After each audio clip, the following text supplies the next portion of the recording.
বাংলাদেশের বর্তমান রাজনীতি সংস্কারের স্বপ্ন না ভেঙে পড়া বাস্তবতা। বছরের পর বছর নিপীড়ন আর শোষণের শিকারে পরিণত হওয়া বাংলাদেশের মানুষ যেন ২০২৪ সালের রাজনৈতিক পরিবর্তনের পর এক নিঃশ্বাসে স্বস্তি ফিরে পেয়েছিল। দীর্ঘকাল ধরে আওয়ামী লীগ সরকারের কর্তৃত্ববাদী শাসনের পরে সাধারণ জনগণের কাছে এই পরিবর্তন যেন এক নতুন স্বাধীনতার স্বাদ এনে দিয়েছিল। তবে শুধু শাসক পরিবর্তন নয়, একটি জাতিকে নতুন করে গড়ে তুলতে গেলে প্রয়োজন হয় কাঠামোগত সংস্কার। সেই লক্ষ্যে দেশের সংস্কারের ভার তুলে দেওয়া হয় বিশ্বখ্যাত নোবেল বিজয়ী ডক্টর মোহাম্মদ ইউনূসের কাঁধে।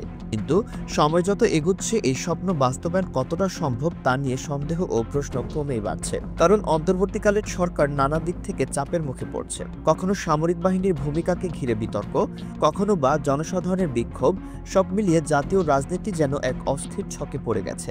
এর ফলে প্রধান উপদেষ্টা ডক্টর ইউনূস বারবার নানান বাধার মুখোমুখি হচ্ছেন। মূলত কিছু ভারত ঘেঁষা রাজনৈতিক শক্তি এই সংস্কার প্রক্রিয়াকে ব্যাহত করার পায়তারা পড়ছে বলে ধারণা করা হচ্ছে।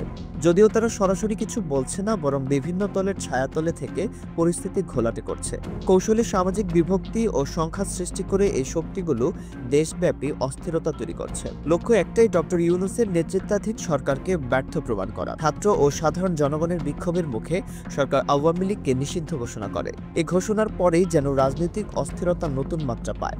ভারত ঘেঁষা দলগুলো আশা হারিয়ে বিকল্প পথ খুঁজতে শুরু করে। ছোট ছোট দলগুলোর মাধ্যমে সরকার বিরোধী আন্দোলন গড়ে তোলার চেষ্টা চলে। ঢাকা সিটি কর্পোরেশন নির্বাচনকে ঘিরে বিএনপি নতুন করে আন্দোলনে নামে।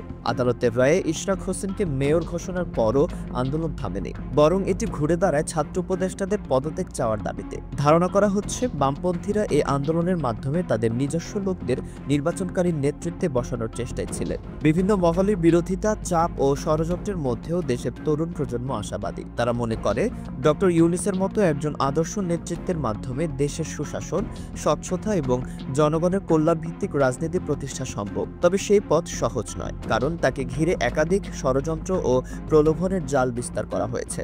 কেউ চায় তিনি নিজেই সরে দাঁড়ান, আবার কেউ চায় তাকে বিতর্কিত করে জনমানুষে অগ্রহণযোগ্য করে তুলতে। তাই প্রশ্ন রয়ে যায়, এই দেশ কি নতুন করে ঘুরে দাঁড়াতে পারবে, নাকি আবার শোষিত জাতিতে পরিণত হবে?